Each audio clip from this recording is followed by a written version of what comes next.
Hello and welcome to Teachings in Education. I am your narrator, Frank Avella. In this presentation, I will cover a number of different topics related to problem solving, including several different problem solving strategies.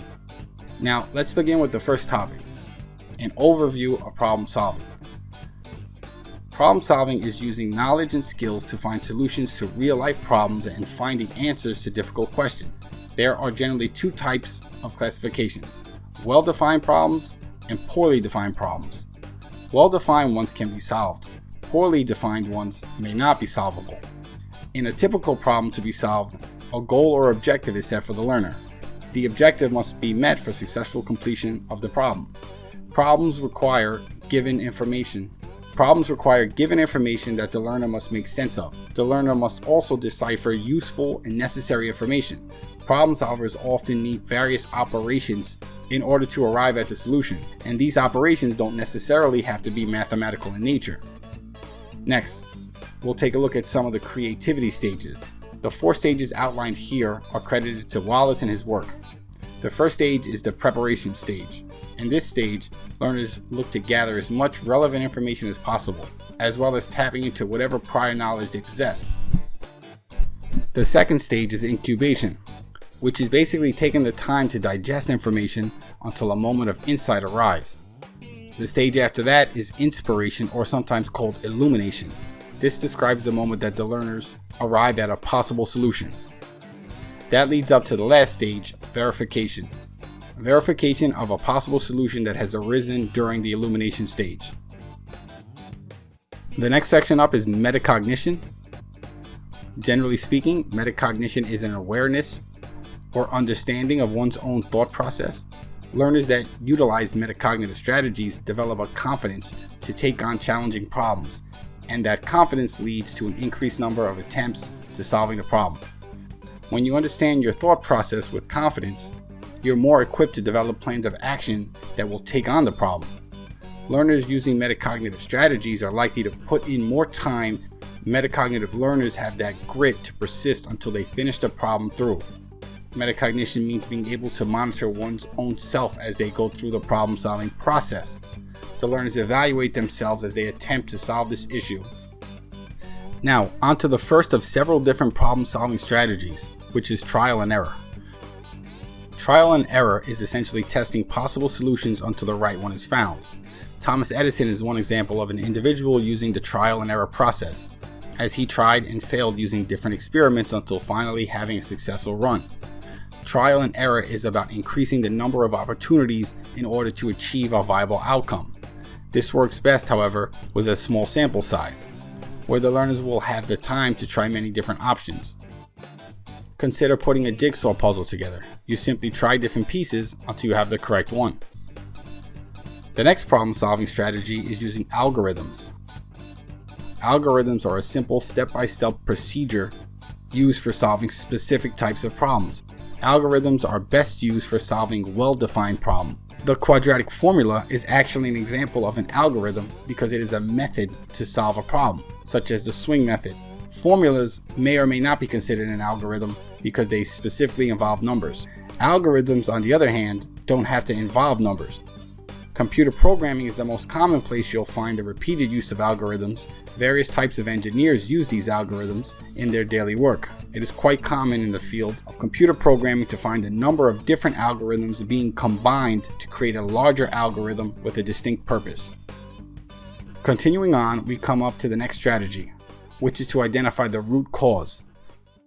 The root cause strategy aims to identify the main factor that is the cause of the problem. Besides the root cause, there are also additional causes, which are not responsible for the cause of the problem.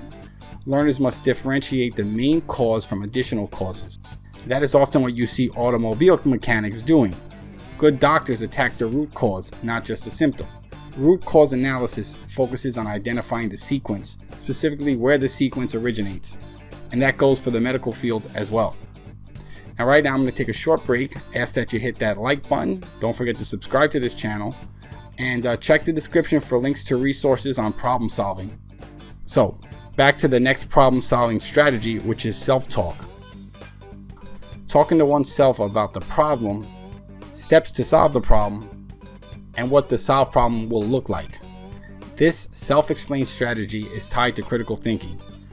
Research has shown that critical thinking is aided by self-talking yourself through a problem. When attempting to solve a difficult problem, it's like you get stuck at one point, and it's recommended for learners to use the self-talk strategy at that point. This strategy allows learners to realize that which they do not know. With more strategies coming, the next one up is brainstorming.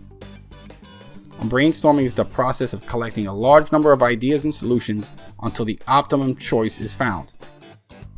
In whole class brainstorming approach, it's important that there isn't any judgment. You want to get as many ideas out as possible. The person leading a brainstorming session should create a warm and friendly environment. The session should conclude on its own, usually when someone will come up with a mutually agreeable idea. The next problem-solving strategy is to use analogies. Analogies are used to get creative ideas by comparing similar problems. Analogies are described as abstract parallels between two different things.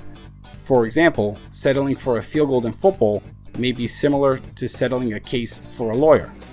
Using analogies as a problem-solving strategy may occur by the transfer of skills, not just ideas.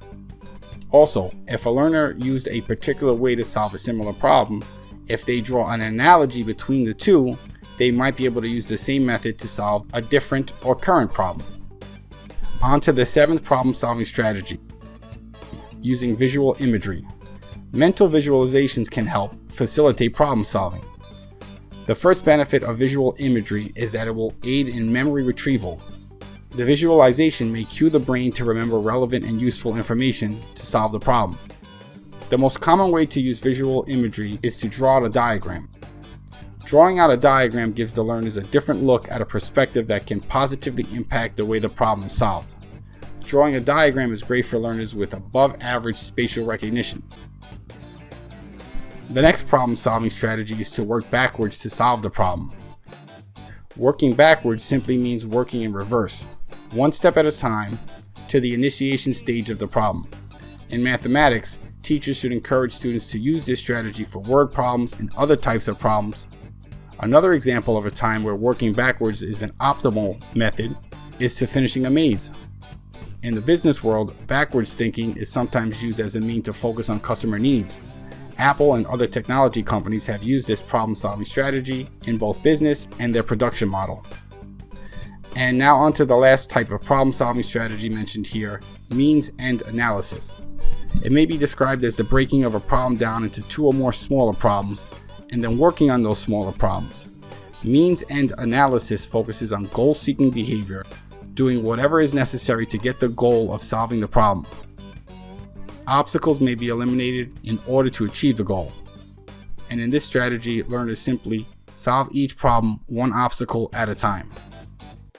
Now, before we finish, let's take a look at some cognitive factors that affect a learner's ability to solve the problem. The ability to solve problems is related to one's cognition. Some factors include confirmation bias, which can prevent learners from solving problems in that learners don't want to challenge their pre-existing views. Functional fixedness is a cognitive bias, and it implies that learners will only look at things one way. They won't think outside of the box. The next factor is knowledge base. Having pre-existing knowledge that is related to the problem at hand may be necessary to solve the problem. To get prior knowledge, the learner must have a strong memory base, as well as the ability to retrieve that information stored in long-term memory. Anyway, I just want to say again, thank you for your time.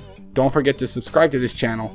Please hit that thumbs up button and check the description for resources as well.